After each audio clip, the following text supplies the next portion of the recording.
혹시 이런 문자 받아보신 적 있으십니까? 휴대전화 소액결제 6만 원이 청구되었습니다. 본인이 아닐 경우 아래 번호로 연락 주시기 바랍니다. 실제로 충청북도 청주에 사는 53세 어씨가 정확히 이 문자를 받았습니다. 소액결제를 이용한 적이 없었던 어씨는 당연히 항의하려고 문자에 있는 번호로 전화를 걸었습니다. 그리고 그날 오후 은행 계좌에서 1억 1,900만 원이 사라졌습니다.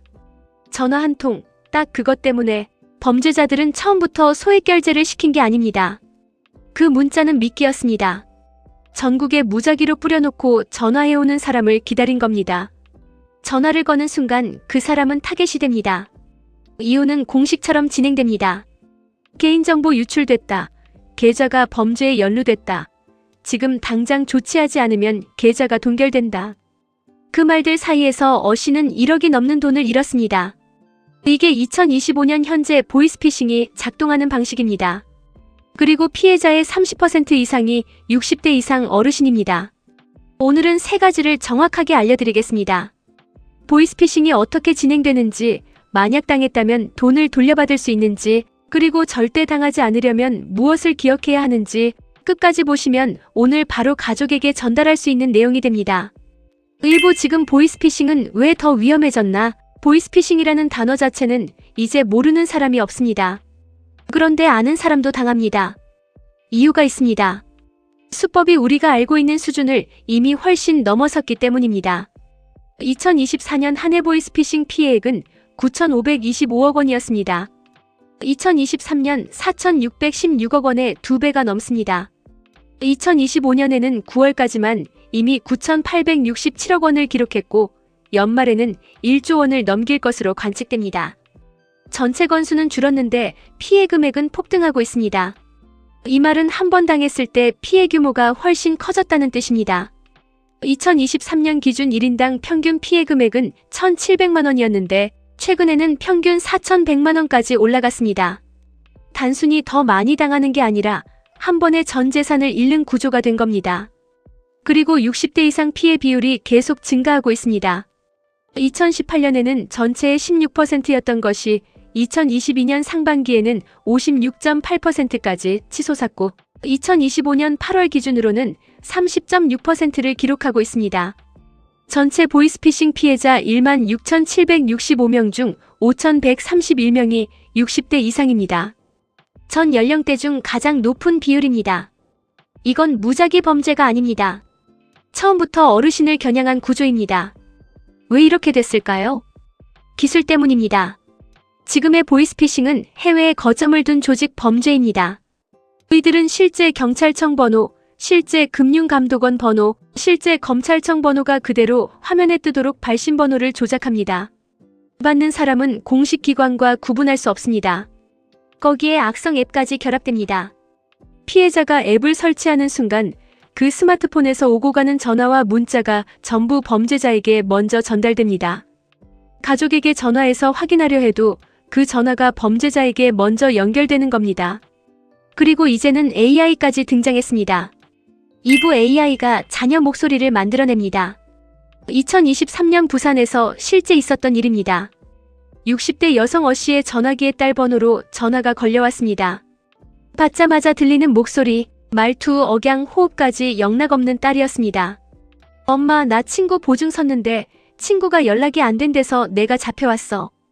어씨는 곧장 은행으로 갔습니다. 2천만 원을 인출하려는 어씨를 창고 직원이 이상하게 여겨 112에 신고했고 경찰이 확인한 결과 딸의 목소리는 AI로 만든 것이었습니다. 2025년 초 서울에서는 한 직장인이 아들 얼굴을 한 AI 딥페이크 영상통화에 속아 5천만 원을 송금했습니다. 범죄 조직은 SNS에서 수집한 사진과 음성을 바탕으로 아들과 똑같은 AI 복제 인물을 만들어냈습니다. 영상통화 화면에서 아들의 얼굴이 움직이면서 말하는데 어떻게 의심합니까? 이게 현재 보이스피싱의 수준입니다. 상용화된 AI 음성 합성 서비스는 30초에서 1분 분량의 목소리 샘플만 있으면 그 사람의 말투, 억양, 감정까지 복제할 수 있습니다. SNS에 자녀의 영상이나 목소리가 담긴 게시물이 올라가 있으면 그게 범죄의 재료가 됩니다. 한국인터넷진흥원은 AI 기반 음성 사기는 단순 차단이 어렵기 때문에 가족 간의 사전 예방 조치가 무엇보다 중요하다고 경고했습니다.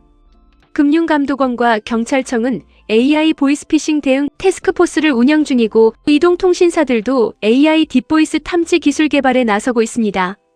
그런데 기술 대응보다 앞서 있어야 할 것이 있습니다. 이 구조를 아는 것입니다. 3부 실제로 이렇게 당합니다. 기관 4층 4단계. 보이스피싱은 감과 운으로 막는 게 아닙니다. 구조를 알면 막을 수 있습니다. 가장 피해가 큰 기관 4층형 수법을 단계별로 정확히 보겠습니다. 1단계는 신뢰 획득입니다. 70대 피해자에게 전화가 옵니다. 발신번호에는 서울중앙지검이라고 뜹니다. 상대방은 차분하고 권위 있는 목소리로 말합니다. 저는 김민수 검사입니다. 본인명의 계좌가 대규모 금융사기에 연루된 것으로 확인됐습니다. 그리고 사건 번호를 말합니다. 이름을 정확히 부릅니다. 주민등록번호 앞자리도 맞습니다. 범죄자들은 사전에 개인정보를 확보한 상태입니다. 2024년 한 해에만 개인정보 유출 건수는 135만 건에 달했고 이 데이터들이 범죄 조직의 시스템에 흡수됩니다. 2단계는 고립입니다. 수사 보안상 이 사실을 다른 사람에게 알리면 안 됩니다. 혐의가 있으면 동행 수사를 받을 수 있습니다. 이 말 한마디에 피해자는 가족과 연락을 끊게 됩니다. 혼자가 되는 순간 판단력은 더 취약해집니다. 3단계는 행동 유도입니다. 본인 계좌 자금이 안전한지 확인해야 합니다라며 금융감독원 사이트 접속을 유도합니다. 주소는 실제 금감원과 거의 똑같은 가짜 사이트입니다. 거기서 보안 앱 설치를 안내받습니다. 이 앱이 원격 제어 앱입니다. 설치하는 순간 스마트폰 전체가 넘어갑니다. 이후 들어오는 인증번호, 문자, 통화 전부가 범죄자에게 먼저 전달됩니다. 가족에게 확인 전화를 해도 범죄자가 먼저 받습니다. 4단계는 자금 편취입니다. 계좌에 있던 돈이 새벽 사이에 전부 이체됩니다. 이 시점에서는 이미 피해가 완성된 겁니다. 여기서 핵심은 이겁니다. 피해자가 어리석어서 당한 게 아닙니다. 발신번호 조작, 사전 개인정보 입수, 심리 압박, 기술적 차단이라는 4가지 구조가 동시에 작동하는 설계된 함정입니다. 4부 왜 어르신이 가장 많이 당하는가? 범죄자들이 어르신을 주요 타겟으로 삼는 데는 명확한 이유가 있습니다. 첫째, 공공기관에 대한 신뢰가 높습니다. 60대 이상 세대는 권위 있는 기관의 지시에 순응하는 경향이 있습니다. 검찰입니다라는 말 한마디에 대화 자체를 거부하기가 심리적으로 어렵습니다. 더구나 AI 목소리 사칭에 대해서는 자녀 목소리는 내가 알아듣는다는 자신감이 있습니다. 그 자신감이 오히려 무기가 됩니다. 둘째, 디지털 사기 방식에 대한 정보 격차가 있습니다. 발신번호가 조작될 수 있다는 사실, 앱 하나로 스마트폰 전체가 통제될 수 있다는 사실을 모르는 경우가 많습니다. 모르면 막을 수가 없습니다. 셋째, 가족과 관련된 상황에서는 감정이 판단을 앞섭니다. 자녀가 위험하다거나 급하다고 하면 확인보다 도움이 먼저입니다. 이 반응 자체는 잘못된 게 아닙니다. 범죄자들이 그 마음을 설계에 이용하는 겁니다. 넷째, 은퇴 후 축적된 자산이 있습니다. 한 번 당했을 때 피해 금액이 다른 연령대보다 큽니다. 범죄자 입장에서는 같은 노력으로 더 큰 수익이 나는 타겟입니다. 게다가 퇴직금이나 노후 자금은 다시 모으기가 사실상 불가능합니다. 그래서 피해가 생계를 직접 위협합니다. 다섯째, 사회적 고립입니다. 혼자 사는 어르신 또는 자녀와 연락이 자주 없는 경우에는 범죄자와의 대화가 길어지기 쉽습니다. 범죄자들은 그 시간을 활용해 신뢰를 쌓아갑니다. 실제로 기관 4층 피해 사례를 분석하면 피해자와 범죄자의 통화 시간이 평균 2시간에서 5시간에 달하는 경우가 많습니다. 오보당했다면 돈을 돌려받을 수 있나? 가장 중요한 질문입니다. 이미 송금했다면 어떻게 됩니까? 그냥 사라지는 겁니까? 범인이 잡힐 때까지 기다려야 합니까? 국가에서 보상해줍니까? 아니면 그냥 파산해야 합니까? 정답부터 말씀드리겠습니다. 제도는 있습니다. 단 속도가 전부입니다. 전기통신금융사기 피해 방지 및 피해금 환급에 관한 특별법이 있습니다. 이 법에 따르면 피해자가 피해구제 신청을 하면 계좌 지급 정지부터 환급까지 절차가 진행됩니다. 순서는 이렇습니다. 피해를 인지한 즉시 가장 먼저 해야 할 일은 송금한 계좌를 관리하는 금융회사에 전화해서 지급 정지를 요청하는 겁니다. 긴급한 경우 전화로 먼저 신청하고 사명업일 이내에 서면 신청서를 보완하면 됩니다. 이후 112에 신고해서 사건사 고사 실학인원을 발급받고 신분증과 함께 해당 금융회사에 피해구제 신청서를 제출합니다. 금융감독원이 2개월간의 채권 소멸 절차를 진행하고 이에 제기가 없으면 채권 소멸일로부터 14일 이내에 환급금이 결정됩니다. 전체 과정이 약 10주 정도 걸립니다. 단 냉정하게 말씀드려야 합니다. 환급을 받으려면 사기 계좌에 돈이 남아 있어야 합니다. 범죄자들은 돈이 들어오는 즉시 여러 계좌를 거쳐 빠르게 현금으로 인출합니다. 피해를 늦게 인지할수록 돌려받을 수 있는 금액이 줄어듭니다. 신고는 빠를수록 좋습니다. 계좌에 돈이 이미 없어진 경우는 어떻게 됩니까?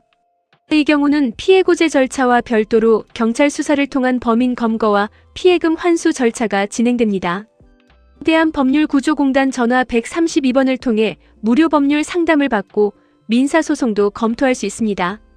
단 소송 지원은 피의자가 특정된 경우에 한합니다. 현금으로 직접 전달한 경우는 더 어렵습니다. 계좌 지급정지 대상이 없기 때문에 환급 절차 자체가 적용되지 않고 경찰 수사를 통한 방법만 남습니다. 금융기관 차원의 지원도 있습니다. 신한은행은 금융감독원, 경찰청, 사회복지공동모금회와 함께 보이스피싱제로 사업을 운영하고 있습니다. 최근 3년 이내 전기통신 금융사기 피해를 입은 분 중 중위소득 100% 이하인 경우 1인당 최대 300만 원의 긴급 생활비를 지원하고 법률 상담과 심리 상담 비용도 지원합니다. 모든 피해금을 돌려받기는 어렵지만 이런 제도를 활용하면 최소한의 일상 회복에 도움이 됩니다. 핵심은 이겁니다. 당했다는 걸 알았다면 창피하거나 자책할 시간이 없습니다. 1분이라도 빨리 금융회사에 전화해서 지급정지를 신청하는 것이 유일한 방법입니다. 육부검사, 경찰, 국세청이라도 이것만은 절대 안 합니다. 지금부터 하는 말은 법적으로 확인된 사실입니다. 검찰, 경찰, 금융감독원, 국세청은 어떤 이유로도 전화로 개인 금융정보를 요구하지 않습니다.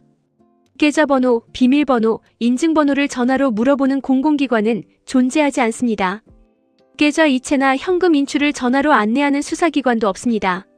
이건 업무 매뉴얼이 아니라 법으로 금지된 행위입니다. 그런데 왜 어르신들은 속을까요? 이유는 하나입니다. 권위에 대한 신뢰가 높기 때문입니다.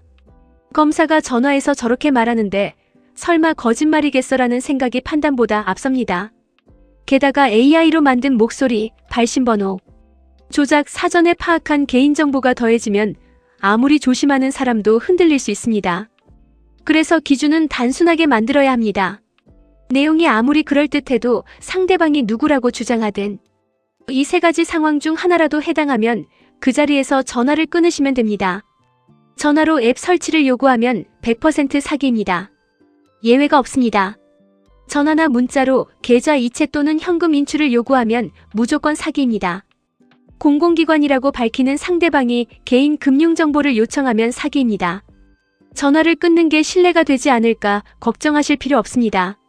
진짜 수사기관은 전화를 끊어도 공식 서면 통보로 다시 연락합니다. 전화 한 통 끊었다고 수사가 중단되거나 불이익을 받는 일은 절대 없습니다. 7부 지금 당장 실천하셔야 할 것들. 지금까지 보이스피싱이 어떻게 작동하는지, 왜 어르신들이 타겟이 되는지, 당했을 때 어떻게 대처해야 하는지까지 설명드렸습니다. 이번 파트에서는 오늘 이 내용을 보신 뒤 바로 실천하실 수 있는 것들을 정리해드리겠습니다. 알고 있는 것과 행동하는 것 사이의 거리가 피해를 막는 거리입니다. 첫 번째, 이 문자가 오면 절대 적힌 번호로 전화하지 마십시오. 소액결제 6만 원이 청구됐습니다. 택배를 수령하지 못했습니다. 건강보험료 환급금이 있습니다. 계좌 이상 거래가 감지됐습니다. 이런 문자들은 전부 미끼입니다. 문자에 적힌 번호로 전화하는 순간 타겟이 됩니다. 확인이 필요하다면 반드시 문자에 있는 번호가 아니라 해당 기관의 공식 대표번호로 직접 전화하십시오. 건강보험공단은 1577-1000, 금융감독원은 1332, 경찰청은 112입니다. 문자에 찍힌 번호와 공식 번호가 같아 보여도 믿지 마십시오. 발신번호는 얼마든지 조작됩니다. 두 번째, 카카오톡이나 문자로 돈을 요청하는 가족, 10초만 확인하십시오. 나 아들인데 폰 고장났어. 이 번호로 연락해. 급한데 돈 좀 보내줄 수 있어? 이 패턴이 메신저 피싱의 전형입니다. 아무리 말투가 자녀 같아도, 아무리 상황이 급해 보여도 송금 전에 딱 한 가지만 하시면 됩니다. 원래 알고 있던 번호로 전화 한 통, 10초면 됩니다. 자녀라면 전화를 받습니다. 범죄자라면 연결이 안 되거나 엉뚱한 사람이 받습니다. 그 10초가 수백만 원을 지킵니다. 만약 AI 목소리 사칭이 걱정된다면 가족끼리 미리 암호를 하나 정해두는 것도 방법입니다. 특정 단어나 질문 하나 가족만 아는 것으로 정해두면 AI가 복제한 목소리도 뚫을 수 없습니다. 세 번째, 모르는 링크는 누르지 마십시오. 이유가 뭐든 상관없습니다. 택배 주소를 확인해 주세요. 건강검진 결과가 나왔습니다. 정부 지원금 신청 링크입니다. 문자나 카카오톡으로 오는 링크는 무조건 의심하십시오. 누르는 순간 악성 코드가 설치되거나 개인정보 입력 화면으로 연결될 수 있습니다. 정부 기관이나 금융기관은 문자 링크로 개인정보를 요청하지 않습니다. 공식 앱이나 공식 홈페이지는 직접 검색해서 접속하시면 됩니다. 링크를 받았다면 누르기 전에 가족에게 먼저 물어보십시오. 그게 가장 간단한 방법입니다. 네 번째, 스마트폰에 시티즌 코난 앱을 설치하십시오. 경기도와 경찰청이 공동으로 권장하는 보안 앱입니다. 스마트폰에 이미 설치된 악성 앱을 탐지하고 차단하는 기능을 합니다. 무료이고 설치 방법도 간단합니다. 플레이스토어나 앱스토어에서 시티즌 코난을 검색하면 바로 나옵니다. 본인이 설치하기 어려우시면 자녀에게 부탁해서 같이 설치해 두시면 됩니다. 통신사의 스팸 차단 서비스도 함께 활용하십시오. SKT, KT, LGU 모두 의심 전화를 자동 감지해서 경고, 표시를 해주는 무료 서비스를 운영하고 있습니다. 통신사 고객센터에 전화하면 신청할 수 있습니다. 다섯 번째, 은행 창구에서 고액을 인출할 때 직원이 물어보면 솔직하게 말씀하십시오. 현재 금융기관들은 고령 고객이 고액을 인출하거나 낯선 계좌로 큰 돈을 이체할 때 직원이 직접 확인하는 절차를 운영하고 있습니다. 이 돈 어디에 쓰실 건가요? 혹시 전화 받고 오신 건 아닌가요? 같은 질문을 받으실 수 있습니다. 귀찮거나 의심받는 것 같아 불쾌할 수 있습니다. 하지만 이 질문 하나가 피해를 막은 사례가 실제로 수없이 많습니다. 만약 전화를 받고 은행에 오신 거라면, 누군가의 지시를 받고 오신 거라면 그 자리에서 직원에게 말씀하십시오. 창피한 일이 아닙니다. 그 순간 멈추는 것이 가장 용기 있는 행동입니다. 여섯 번째, 가족과 미리 약속 하나를 만들어 두십시오. 보이스피싱 예방에서 가장 효과적인 방법은 기술이 아니라 사람입니다. 가족끼리 미리 이런 약속을 해두시면 됩니다. 전화로 돈 얘기 나오면 무조건 나한테 먼저 전화해. 이 약속 하나면 충분합니다. 어르신 혼자 판단하지 않아도 되는 구조를 만들어 드리는 겁니다. 범죄자들이 가장 두려워하는 것이 바로 피해자가 가족과 상의하는 것입니다. 고립을 막는 것이 피해를 막는 겁니다. 자녀분들께도 부탁드립니다. 부모님과 연락을 자주 하십시오. 보이스피싱 피해 통계를 보면 가족과의 연락 빈도가 낮을수록 피해 가능성이 높아집니다. 일주일에 한 번 안부 전화가 부모님의 전 재산을 지키는 가장 강력한 방패입니다. 마무리. 이건 남의 이야기가 아닙니다. 지금 이 순간에도 어딘가에서 누군가의 부모님 전화기에 모르는 번호가 뜨고 있습니다. 그 전화 중 일부는 지금 설명드린 구조 그대로 진행되고 있습니다. 평생 모은 돈이 전화 한 통에 사라지는 일이 매일 수천 건씩 일어나고 있습니다. 피해를 당한 어르신들은 대부분 자책합니다. 왜 그걸 몰랐냐고, 왜 확인을 안 했냐고 스스로를 탓합니다. 하지만 앞서 설명드렸듯 이건 치밀하게 설계된 구조에 당하는 겁니다. AI로 만든 자녀 목소리, 발신번호 조작, 사전 개인정보, 심리 압박, 기술적 차단. 이 5가지가 동시에 작동하는 구조 앞에서 순간 판단으로 막기는 어렵습니다.